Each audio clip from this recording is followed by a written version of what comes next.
தெரிஞ்ச சினிமாலேயே வந்து கதாபாத்திரங்கள் வருதுன்னா பாலிவுட்டில் வந்து ஒரு காஸ்டிங் டைரக்டர் நான் வந்து கான்ஃபிடென்ட்டாக சொல்ல முடியும். எல்லா இடத்துலையும் நான் சொல்ல முடியாத ஒரு எப்படி வருங்கிற ஒரு டவுட் இருக்கும். ஆனால் ரொம்ப with very lot of confidence entire life சேவிங்ஸை இந்த படத்தில் போட்டிருக்காங்க ஒரு நண்பருக்காக. ஏன்னா 3 பேருமே வந்து நான் சொல்லி ஆகணும். ஏன்னா முதல் தடவை எனக்கு வந்து ஒருத்தர்கிட்ட நான் கதை கேட்டேங்க, நீங்கள் வந்து நீங்களும் கேளுங்க, ஏன்னா உங்களை தான் வந்து டைரக்டர் நினச்சிருக்காரு. அதனால இங்கே வந்து பெருசாக வரல.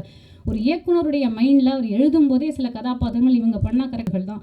நாங்கள் 2 பேரும் பல படங்களில் நாங்களே ஒரு கணக்கு போட்டு பார்த்தோம். பட்டியலில், ராட்சசன், வேலைக்காரன் போன்ற பல படங்களில் நாங்கள் 2 பேரும் வந்து காம்பினேஷன்லேயும் நடிச்சிருக்கோம்.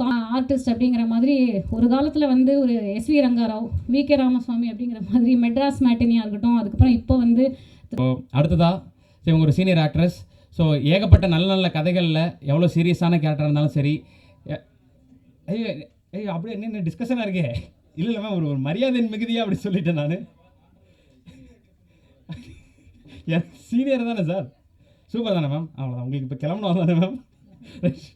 ஸோ அதான் ஏற்கனவே சொன்ன மாதிரி நிறைய நல்ல நல்ல கதைகளில் நிறைய சீரியஸான கேரக்டர் இருந்தாலும் சரி, ஒரு ஹியூமரான கேரக்டர் இருந்தாலும் சரி, வெகுளியான கேரக்டர் இருந்தாலும் சரி, அதை க்ளோஸ் டு த ரியாலிட்டியாக கொடுத்து அதை பக்காவாக டெலிவர் பண்ணுற ஒருத்தர் மேம். வாங்க மேம். ஸோ ரீசெண்டாக டிராகன் படத்தில் இவங்க நடிக்கலை, ஆனால் டப் மட்டும் தான் பண்ணியிருந்தாங்க. ஆனால் அதை கரெக்டாக கண்டுபிடிச்சி நிறைய மீம் பேஜஸில் தான் வந்து இவங்களுக்கு அப்ளாஸ் கொடுத்துட்டு இருந்தாங்க. ஸோ ஹவுஸ்மேட்ஸ் பற்றி வினோதினி மேம் ஓரிரு வார்த்தைகள். எல்லாரும் ஓரிரு வார்த்தைகள் தான் பேசினாங்க. நான் கொஞ்சம் டைம் எடுத்துக்கலாம் அப்படின்னு இருக்கேன். ஜஸ்ட் ஒரு 5 மினிட்ஸ் தான். வந்திருக்கும் ஊடக நண்பர்கள் அனைவருக்கும் என்னுடைய வணக்கம் அண்ட் ரொம்ப நன்றி. ஏன்னா ஒவ்வொரு தடவையும் வந்து இந்த தமிழ் சினிமாவுக்கே வந்து ஒரு உறுதுணையாக இருந்து ஒவ்வொரு தடவையும் எல்லா படங்களை பற்றிய, அது வந்து சின்ன படமாக இருக்கலாம், பெரிய படமாக இருக்கலாம், ஓடுற படம், ரிலீஸ் ஆனதுக்கப்புறம் ஓடாத படமாக இருக்கலாம், எதுவாக இருந்தாலும் வந்து அதுக்கான தகுந்த மரியாதையை கொடுத்து ஒரு உறுதுணையாக இருக்கக்கூடிய ஊடக நண்பர்கள் அனைவருக்கும் முதல்ல என்னுடைய முதற்கண் வணக்கங்கள் மற்றும் நன்றிகள். பேசிக்காக இந்த மேடையை வந்து நான் ஒரு நன்றி சொல்கிற மேடையாகவே நான் வந்து பயன்படுத்திக்கலாம் அப்படின்னு இருக்கேன். ஏன்னா எஸ்பி சக்திவேல் சார் பேசின மாதிரி முதல்ல வந்து ஒரு கேரக்டருக்கு நம்ம வந்து தேர்ந்தெடுக்கப்படுறோம் அப்படிங்கும்போது அது ஏன் அப்படிங்கிற பல கேள்விகள், ஏன் நம்ம தேர்ந்தெடுக்கப்படுறோங்கிறத விட எனக்கு நிறையா கேள்விகள் எப்பயுமே இருந்திருக்கு. ஏன் நம்ம இதுக்கு தேர்ந்தெடுக்கப்படலை, பல படங்களை பார்க்கும்பொழுது ஏன் இதில் நான் நடிக்கலை அப்படிங்கிறது தான் எனக்கு வந்து பல நேரங்களில் இந்த கேள்வியாக வந்திருக்கு. ஸோ எதனால் அப்படிங்கிறது நமக்கு தெரியாது. இதே மேடையில் இது வந்து ஆல்மோஸ்ட் ஒரு கடந்த 4-5 வருஷங்களில் எனக்கு தெரிஞ்ச ஒரு 15-20வது தடவை நான் இதே மேடையில், ஏன்னா ஆடியோ லான்ச்சுங்கிறது, ப்ரெஸ் மீட்டுங்கிறது பல இடங்களில் நடக்கும், நமக்கே தெரியும். இந்த இடத்துல இதே மேடையில் உங்களுக்கே தெரியும் ஒரு 15-20 தடவை நான் பேசியிருப்பேன். ஆனால் எப்பயுமே வந்து அந்த ஒவ்வொரு படத்துக்கும் நம்ம வந்து போடுற எஃபர்ட் வந்து அதே தான். இப்போ தலைவன் தலைவியில் நான் வந்து ஒரு சீன் நடிச்சிருந்தாலும் அந்த ஒரு சீனும் எனக்கு முதல் நாள் ஷூட்டிங் நான் போகிற மாதிரியான ஒரு ஃபீலிங்கோடு தான் நான் போகிறேன். நான் மட்டும் இல்லை, எனக்கு தெரிஞ்சு இங்கே இருக்கக்கூடிய நல்ல நடிகர்கள் அனைவருமே அப்படி தான் போகிறோம் அப்படின்னு நினைக்கிறேன். அப்படி போகும்போது எல்லா படத்தை பற்றியும் நம்ம சொல்ல முடியாது. இந்த படத்தில் வந்து நமக்கு நல்ல கதாபாத்திரம் கிடச்சிருக்கு. இது வந்து ஒரு நல்ல படம், இது நல்ல கதாபாத்திரம் ப்ளஸ் இது ஒரு நல்ல படம், ரெண்டுமே நம்ம சொல்லக்கூடிய அளவுக்கு இந்த படம் வந்து எனக்கு ஒரு வாய்ப்பை கொடுத்துருக்காரு. யார் அப்படின்னு பார்த்தா நம்ம ராஜவேல் அவர்கள். அவருக்கு மட்டுமே வந்து இந்த தேங்க்ஸ் வந்து உரித்தானது அப்படின்னு நான் நினைக்கிறேன். தேங்க்யூ. தட்டலாமே கை, பரவாயில்ல. ஏன்னா ஒரு ப்ரொடியூசரை வந்து கன்வின்ஸ் பண்ணுறது, இன்னி வரைக்கும் எனக்கு வந்த அனைத்து கதாபாத்திரங்கள், எனக்கு மட்டும் இல்லை, எனக்கு தெரிஞ்ச சினிமாலேயே வந்து கதாபாத்திரங்கள் வருதுன்னா பாலிவுட்டில் வந்து ஒரு காஸ்டிங் டைரக்டர்ஸ்னு இருக்காங்க. அந்த மாதிரிலாம் இங்கே வந்து பெருசாக வரல. ஒரு இயக்குனருடைய மைண்டில் அவர் எழுதும் போதே சில கதாபாத்திரங்கள் இவங்க பண்ணால் கரெக்டாக இருக்கும்னு எழுதி, அது சில நேரங்களில் ப்ரொடக்ஷன் லெவலில் வரும்போது இவங்க பல காரணங்களால் நம்ம வந்து அவாய்ட் ஆகும்.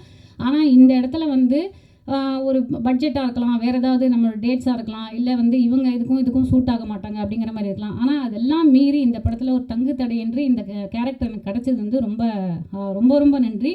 அண்ட் அது மட்டும் இல்லாமல் இது ஒரு நான் வந்து கான்ஃபிடென்ட்டாக சொல்ல முடியும். எல்லா இடத்துலையும் நான் சொல்ல முடியாத ஒரு இடத்துலையும் நான் இருந்திருக்கேன். நம்மளே படத்தை பார்த்துருப்போம், ஆனால் வந்து நமக்கு இது எப்படி வருங்கிற டவுட் இருக்கும். ஆனால் ரொம்ப with very lot of confidence I can say this is a good film. ஏன்னா அதுக்கு வந்து அடுத்து நான் வந்து சக்திவேல் சாருக்கு தான் நன்றி சொல்லணும். ஏன்னா குட் நைட்டை நான் பார்க்கும்போது நான் நினச்சேன் this is a good film. And அது உடனே அவர் பேர் வந்து யார் அப்படிங்கும்போது இவர் தான் அதுக்கு க்ரியேட்டிவ் ப்ரொடியூசருங்கும்போது he has an eye for good films அப்படிங்கும்போது அதே ஒரு அந்த ரசனையோடு தான் அவர் வந்து இந்த படம், அவரோட ஒவ்வொரு படங்களும் அவர் வந்து எதெல்லாம் எடுத்து பண்ணுறாரோ அதெல்லாமே வந்து நல்ல ப்ராஜெக்ட்ஸாக இருக்குது. அந்த வகையில் வந்து இந்த ப்ராஜெக்ட் ரொம்ப அழகான ஒரு சிறப்பான ஒரு கொஞ்சம் ஆடியோ வைங்க ப்ளீஸ். கேட்குதா? அதுக்கப்புறம் வந்து சிவகார்த்திகேயன் சார் அவர்களோட வந்து உங்களுக்கே தெரியும் 100 நாள் ஓடிய வருத்தப்படாத வாலிபர் சங்கமில் நான் வந்து ஒரு அவருடைய வளர்ச்சி அங்கேருந்து இன்னி வரைக்கும் நான் மதராசிலையும் ஒரு சின்ன கேரக்டர் பண்ணியிருக்கேன். ஸோ அந்த வளர்ச்சி வந்து மிகப்பெரிய வளர்ச்சி. அவர் வந்து ப்ரொடியூஸ் பண்ணி, அதாவது சின்னதாக இருந்த இந்த லெவலில் இருந்த ஒரு படத்தை பெரிய படமாக ஆக்கின அந்த நன்றி வந்து அவரை உரித்தானது. அதுக்கு சிவகார்த்திகேயன் அவர்களுக்கு நன்றி. அப்புறம் ப்ரொடியூசர், இந்த நண்பர் அப்படிங்கிற விஷயம் வந்து எனக்கெலாம் அந்தளவுக்கு ஃப்ரெண்ட்ஸ் யாரும் கிடையாது. வேர் சம்படி வில் அவங்களோட லைஃப் சேவிங்ஸை ஒரு படத்துக்கு போடுவாங்க அப்படின்னா உண்மையிலுமே எல்லாரும் நண்பர் வந்து ப்ரொடியூஸ் பண்ணுறாரு அப்படின்னு ரொம்ப கேஷுவலாக சொல்லிட்டாங்க. ஆனால் இந்த நண்பர் அவர் வந்து அவரும் அவருடைய மனைவியும் சிங்கப்பூரில் அவங்க வந்து ஏர்ன் பண்ண என்டையர் லைஃப் சேவிங்ஸை இந்த படத்தில் போட்டிருக்காங்க ஒரு நண்பருக்காக. ஏன்னா 3 பேருமே வந்து கிளாஸ்மேட்ஸ். ஸோ அது ஹவுஸ்மேட்ஸ் எப்படின்னு தெரியல, ஆனால் இந்த அளவுக்கு கிளாஸ்மேட்ஸாக இருந்திருக்காங்க அப்படிங்கிறது ஒரு வெரி பேட் பன், சாரி. ஸோ ரியலி அந்த ஃப்ரெண்ட்ஷிப் வந்து ரொம்ப ஒரு என்விக்குரிய ஒரு ஃப்ரெண்ட்ஷிப் தான். அண்ட் தொடர்ந்து உங்களுடைய படம் எப்படி இருந்தாலும் பெரிய சக்ஸஸ் அடையும் கண்டிப்பாக. பியாண்ட் ஆல் தட் உங்களுடைய ஃப்ரெண்ட்ஷிப் வந்து நீடித்து இந்த வாழ்நாள் முழுக்க இருக்கணும் அப்படிங்கிறது என்னுடைய ப்ரேயர். அண்ட் அஃப்கோர்ஸ் வந்து எல்லோரும் வந்து காளியை பற்றி பேசுவாங்க. ஆனால் ஃபஸ்ட் டைம் வந்து எனக்கு இந்த படத்துக்கு இன்னொரு நன்றி நான் சொல்லி ஆகணும். ஏன்னா முதல் தடவை எனக்கு வந்து ஒருத்தர்கிட்ட நான் கதை கேட்டேங்க, நீங்கள் வந்து நீங்களும் கேளுங்க, ஏன்னா உங்களை தான் வந்து டைரக்டர் நினச்சிருக்காரு இந்த கேரக்டருக்கு அப்படின்னு சொல்லி எனக்கு ஃபோன் பண்ணி இந்த மாதிரி என்னை இன்ட்ரடியூஸ் பண்ணதே வந்து காளி அவர்கள் தான். நாங்கள் 2 பேரும் பல படங்களில் நாங்களே ஒரு கணக்கு போட்டு பார்த்தோம். பட்டியலில், ராட்சசன், வேலைக்காரன் போன்ற பல படங்களில் நாங்கள் 2 பேரும் வந்து காம்பினேஷன்லேயும் நடிச்சிருக்கோம், காம்பினேஷன் இல்லாமல் நடிச்சிருக்கோம். சூரரை போட்டு பல படங்கள் சொல்லலாம். ஆனால் 2 பேரும் சேர்ந்து இந்த ஒரு படத்தில் தான் வந்து ஒரு த்ரூஅவுட்டாக ஒரு நிறையா சீன்ஸ் வந்து சேர்ந்து நடிக்க ஒரு இது கிடச்சிது. அண்ட் அஃப்கோர்ஸ் அவர் வந்து வாரம் ஆர்டிஸ்ட் அப்படிங்கிற மாதிரி ஒரு காலத்தில் வந்து ஒரு எஸ்வி ரங்காராவ், விகே ராமசுவாமி அப்படிங்கிற மாதிரி மெட்ராஸ் மேட்டினியாக இருக்கட்டும். அதுக்கப்புறம் இப்போ வந்து தலைவன் தலைவியிலே நல்ல ஒரு ரிவ்யூஸு இந்த வருஷம் வந்துச்சு. இந்த வாரம் அடுத்து இந்த படம், அது அடுத்த வாரம் I'm sure this something in store. So அந்த மாதிரி வந்து தொடர்ந்து அவரும் வந்து தன்னுடைய, அதாவது தமிழ் சினிமாவில் ஒரு தவிர்க்க முடியாத ஒரு நடிகராக, அது நாட் ஓன்லி ஆஸ் அ கேரக்டர்னு இல்லாமல் அவர் வந்து is become a lead. And very happy that Darshan and Kaali Venkat அப்படின்னு போட்டு வருதுங்கிறது ஆஸ் அ ஃப்ரெண்ட் எனக்கு ஐம் வெரி ப்ரவுட். காளி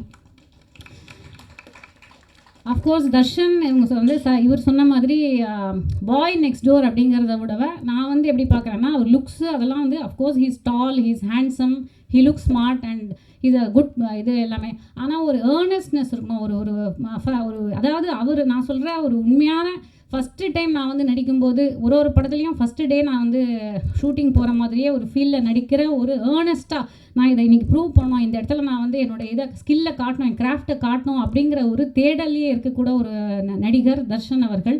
அதுக்கு வந்து அவருக்கு வாழ்த்துக்கள். இந்த படம் வந்து அவருக்கு உண்மையிலுமே ஒரு லீக், நெக்ஸ்ட் லீகுக்கு அவரை வந்து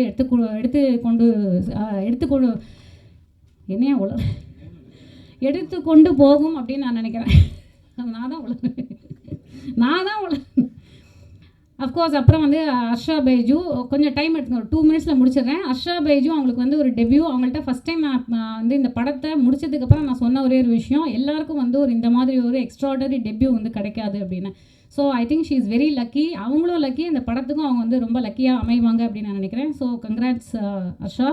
அண்ட் அப்துல்லி அஃப்கோர்ஸ் அவருக்கும் அவர் சொன்ன மாதிரி ஹிஸ் டிஸ்கிரிப்ஷன் இஸ் தட் எல்லா படத்துலையுமே நல்ல ஒரு அவர் வந்தால் ஒரு இம்பேக்ட்ஃபுல்லாக அந்த ரோலை வந்து அவர் பண்ணிவிடுவார் அப்படிங்கிற ஒரு விஷயம் இருக்கும். அண்ட் அஃப்கோர்ஸ் எங்களுடைய குழந்தையாக நடிச்சிருக்கிற கென்ட்ரிக் அவரை வந்து மேடைக்கு ஏன்னா சின்ன குழந்தையாக இருக்கிறதுனால கூப்பிடல.